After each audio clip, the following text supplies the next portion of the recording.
Bom, estamos de volta agora para falar a lição de número 13, como nós prometemos aí no vídeo anterior, né? E é importante agora nós entendermos que nós já tratamos aí da carta de Efésios, onde Paulo falou todos os assuntos envolvendo todas as áreas que um cristão ele pode desfrutar. E a lição de número 13, ela traz um assunto muito bom, maravilhoso, que é restaurando relações quebradas. Olha só, nós vamos aprender aqui alguns pontos. Como eu disse anteriormente, a lição de número 12 e a lição de número 13, elas são lições que podem ser acopladas, né? Porque ela falou lá sobre relacionamento profissional, espiritual, ministerial e também a questão da batalha. E na lição de número 13 de Filemon, que é um único capítulo, ele fala sobre restaurando relações quebradas, ou seja, Paulo vai estar falando de forma explícita e exemplificada sobre a relação da amizade, o quanto é importante gerar amigos. O texto áureo, Filemon 1,10 diz: sim, solicito-te em favor do meu filho Onésimo, que gerei entre algemas, tá? Então você vai mostrar aí para o seu aluno que Paulo gerou um filho na cadeia, tá? Então você vai ver e explicar para o seu aluno também que essa carta de Paulo a Filemon também é uma carta de prisão, porque ele está escrevendo essa carta da prisão.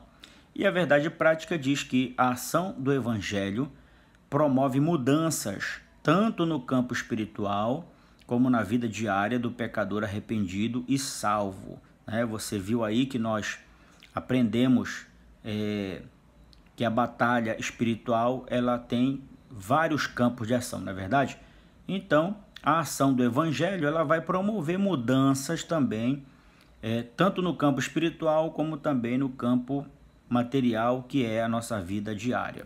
Aí no ponto número 1 dessa lição, fala sobre a importância de cultivar um bom relacionamento. Então veja bem, Paulo ele está preso e ele no versículo de número 1, ele se apresenta como o prisioneiro de Cristo. Você vai ver que é a mesma forma que ele escreveu as cartas na prisão, que foram a carta para os Efésios, Colossenses, os Tessalonicenses, aqui também para Filemon. Então ele se apresenta aí como um prisioneiro de Cristo por conta do Evangelho, tá? Aí depois ele fala sobre Filemon, que é um colaborador. Então veja bem que Paulo ele esteve na cidade de Colossos, conheceu esse homem chamado Filemon, viu que Filemon tinha vocação para ser um obreiro, e ele então o classifica no versículo 1, a parte B, e o chama Filemon de colaborador. Olha só, um obreiro, um diácono, né? Então veja que como Paulo chama Filemon. Segundo, ele fala sobre a célula missionária que está na casa de Filemon. Então olha só, nesse ponto número 1, onde ele fala sobre a importância de cultivar um bom relacionamento, você vai explicar para o seu aluno que o apóstolo Paulo, ele esteve na cidade de Colossos, ele fez o seu trabalho evangelístico, ele conheceu esse homem Filemon, que era um grande empresário da época, ele tinha muitos escravos que trabalhavam para ele, e ele então abriu a oportunidade de ter uma célula na casa dele, olha só, e ele tinha a oportunidade de trazer os seus escravos para assistir os estudos que Paulo ministrava lá, né? Então, quem sabe, muitos escravos aceitaram a Jesus através da pregação de Paulo, mas eles voltavam para suas senzalas, eles voltavam para os seus aposentos e continuavam a sua vida de escravo. Era uma lei na época que as pessoas que tinham possibilidade de comprar escravos e manter os seus escravos, não havia nenhum erro disso, né? Nós já estudamos aqui as 3 formas de comprar um escravo.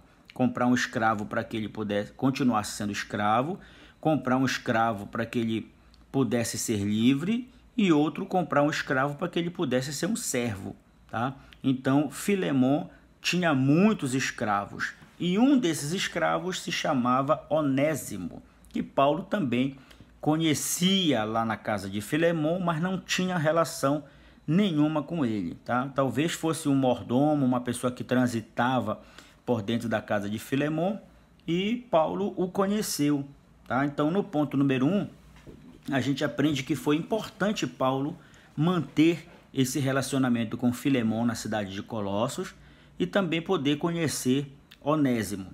Aí no ponto número 2 da lição, ele diz: comece pelas virtudes. Primeiro, amor e fé de Filemon. Paulo, ele menciona no versículo de número 5 sobre o amor e a fé que Filemon tinha para com a obra de Deus, ao ponto de ceder a sua casa para que pudesse ser feita uma célula de ensinamento bíblico, aonde as pessoas tinham possibilidades, né? Filemon era muito influente na cidade e pelos seus recursos, então ele conseguia atrair muitas pessoas. Na igreja nós temos muitos colaboradores, pessoas boas que conseguem cativar, atrair amigos, atrair pessoas para dentro da igreja, e lá com Filemon não era diferente. Aí no versículo de número 7, Paulo ele fala sobre o trabalho de Filemon na igreja. Olha só, por isso que Paulo ele chamava Filemon de colaborador, ou seja, ele era mão aberta para a obra de Deus. Então Paulo percebia esse sentimento cuidadoso, ao ponto, veja bem, dele hospedar Paulo na sua casa nos melhores aposentos. Então havia aí um respeito, uma consideração por parte de Filemon para com o apostolado de Paulo. Isso aqui é maravilhoso, quando se hospeda um anjo na sua casa, né? Então, o ponto número 3, que é o versículo de número 9, Paulo faz um pedido em nome do amor. Então, veja bem, como é que ele faz esse pedido em nome do amor? É que Paulo, agora, quando ele escreve essa carta, ele está preso em Roma, tá? E aí acontece um fator na casa de Filemon, é que o Onésimo, que é escravo de Filemon, ele furta um bem da casa de Filemon e, com medo de ser castigado, ele foge da casa. Então ele passa a ser um escravo fujão. E aí, para onde é que Onésimo vai? Ele vai para Roma. E quando ele chega em Roma, ele é preso, porque ele não tem a carta de alforria, e ele então foi reconhecido como um escravo fujão, e aí ele foi preso. E lá na prisão ele conhece Paulo. E Paulo, o enxergando, disse: você não é Onésimo, da casa de Filemon? Aí disse: é, exatamente, eu sou. Por que você está para cá? Aí ele vai, confessa o seu pecado. Ele confessa o erro que ele cometeu e aí se arrepende. E quando ele se arrepende, Paulo o devolve para ele. Olha só, Paulo ganhou Onésimo na prisão, então logo Onésimo passa a ser filho espiritual de Paulo. Isso acontece quando nós ganhamos uma pessoa para Jesus e aí a gente passa a ser o pai espiritual dessa pessoa. E agora Paulo escreve essa carta, coloca nas mãos de Onésimo e diz: não, você vai voltar para a casa de Filemon e você vai entregar essa carta para ele. E veja a virada na história de Filemon que acontece aqui. Aí Paulo faz um pedido em nome do amor, que é o versículo de número 9. A gente pode olhar lá no texto, você pode olhar na sua revista, né? O que Paulo está dizendo aqui, o pedido no amor. Prefiro, olha só o que ele coloca: prefiro, todavia, solicitar em nome do amor, sendo o que sou, Paulo, o velho, e agora até prisioneiro de Cristo Jesus. E Paulo, ele fala aqui agora porque ele está idoso, ele não está em condições de voltar na cidade de Colossos para estar lá, na casa de Filemon. E esse pedido que ele faz é uma súplica Ele não usa a sua autoridade apostólica, né? E nem a sua condição, nem a sua idade, por ser um prisioneiro. Ele pede uma súplica dizendo que Filemon receba agora Onésimo, olha só, como se fosse Paulo. Então, Onésimo, depois de arrependido e convertido, ele volta para a casa de Filemon e agora como um hóspede. Então, olha só, ele volta para a casa de Filemon como um hóspede. E isso aqui representa, na nossa vida espiritual, o mesmo que aconteceu com Onésimo. Mesmo nós sendo um escravo do pecado, depois de nós sermos arrependidos, convencidos pelo Espírito Santo e termos o nosso pecado perdoado, o Pai nos recebe por amor a Cristo. E nós deixamos a vida condenada de pecado para sermos filhos, herdeiros e co-herdeiros com Cristo. Então agora houve uma mudança, isso aí a gente chama de regeneração. Então Paulo faz um pedido a Filemon para que Filemon receba Onésimo como se estivesse recebendo a Paulo. E olha só que no ponto número 3, quando ele fala que nós devemos ser um pacificador, ele usa aqui no ponto número 1, um escravo livre em Cristo. Olha só, Onésimo não fugiu da casa de Filemon, ele não fugiu como um ladrão, ele não fugiu como um escravo que não tinha o direito de liberdade, só que agora ele volta para a casa de Filemon livre em Cristo Jesus. Então, olha só a diferença. Já Filemon, mesmo sendo um patrão, mesmo sendo um líder da célula, ele receberia agora Onésimo não apenas como escravo, mas também livre em Cristo, ou seja, com seu pecado perdoado. Isso não quer dizer que Onésimo não poderia voltar a ser um escravo, porque ele era um escravo, ele foi comprado como escravo, mas porém ele não sofreria mais as consequências, porque era um pedido de Paulo e Filemon tinha uma consideração tremenda por Paulo e logo então ele iria abraçar esse pedido. Aí a pacificação entre Filemon e Onésimo, Paulo disse, olha, pois acredito que ele veio a ser afastado de ti temporariamente, a fim de que o recebas para sempre. Olha só, ou seja, é um pedido de Paulo. E o que é interessante aqui nós entendermos, que isso não quer dizer que Onésimo atendeu, mas ele recebeu a orientação de Paulo. Então, se tinha algum amor no coração de Filemon, ele iria atender certamente. Então, Paulo deseja que Filemon receba Onésimo, não como um escravo que era, ou seja, fugitivo, mas como um irmão em Cristo. Olha só. É como se Paulo dissesse, Filemon, eu queria te pedir uma coisa, que tudo aquilo que você fez por mim, faz por Onésimo agora, porque ele é um irmão em Cristo como nós. Ele é um escravo, mas agora ele está livre em Cristo. Então, ele fecha aqui, ó. Em segundo, e se algum dano, olha só o versículo de número 18, e se algum dano te fez, ou se te deve alguma coisa, lança tudo na minha conta. Olha só, isso aqui chama-se um remidor. Foi isso que Jesus fez. Então olha só que Paulo está ensinando Filemon.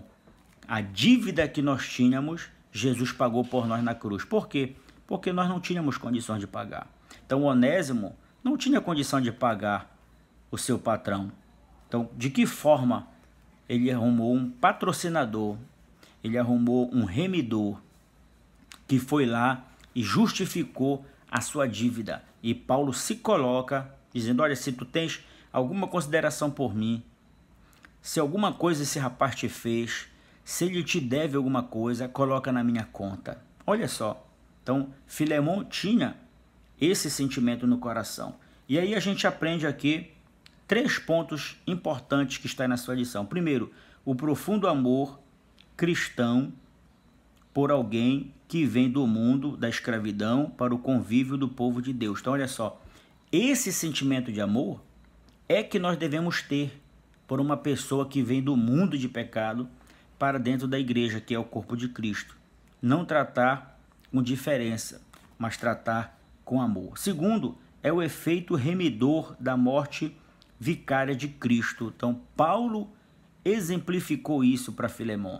Assim como Cristo te perdoou, perdoa Onésimo também, porque ele está arrependido. Então, terceiro, a questão do perdão, que é um dos pilares do evangelho da graça, né, que é o favor imerecido. Então, Paulo dá uma lição, uma aula para um líder de célula, a fim de que ele pudesse aplicar através da verdade. E no ponto número 3, pedido final e a bênção. Certo como estou da tua obediência. Olha só que Paulo fala para Filemon: certo como estou da tua obediência, eu te escrevo, sabendo que farás mais do que estou te pedindo. Olha só, Paulo, ele conhece Filemon e ele diz para ele: eu sei que tu vais fazer, eu tenho a certeza disso, e eu sei que tu vais fazer muito mais. Tá? Então, ele encerra ministrando a graça de Cristo, pela qual somos o que somos. Então, se nós somos o que somos, é pela graça de Cristo. Então, nós precisamos entender na lição de Paulo a Filemon o poder da graça, o poder e efeito do perdão. Para que esse perdão nos alcance, é preciso ter confissão e arrependimento, né? E gerarmos filhos na fé, que é o segredo de um sucesso. Um líder de célula que ministra dentro da sua casa o ensinamento da palavra de Deus e continuava mantendo os seus escravos como escravos prisioneiros, agora ele precisa valorizar mais, sabendo que ele pode ter um escravo por direito, mas também ter um escravo livre em Cristo, ou seja, irmãos na fé. Na igreja não é diferente, como voltamos a falar, nós precisamos tratar todos iguais, nada de superioridade, todos um respeitando aos outros, suportando uns aos outros, como o apóstolo Paulo ensinou nas suas cartas que nós já estudamos.